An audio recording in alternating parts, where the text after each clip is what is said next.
किती दिवस झाले? प्रशासन मला रोज विचारते, मधुकर वडिलांना सांगता येत नाही का आधी माझं शिक्षण मग बाकी सगळं ते? काय सांगू सर, आणि कसं सांगू?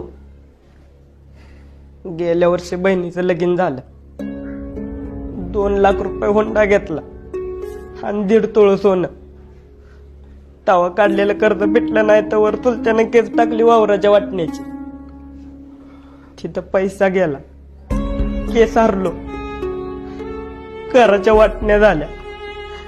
आता तर कुणाच्या घरात राहतोय सर. इकडून उंदीर येतोय तर तिकडून घुस येत्या. पावसाळ्यात अख्खं घर गळतंय.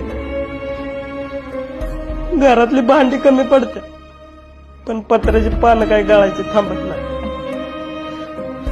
बाप गावलती काम करतो, उचलापासून गुरं लागतो. तरी बी आज भाकरी खाल्ल्या तर उद्याची काळजी वाटते.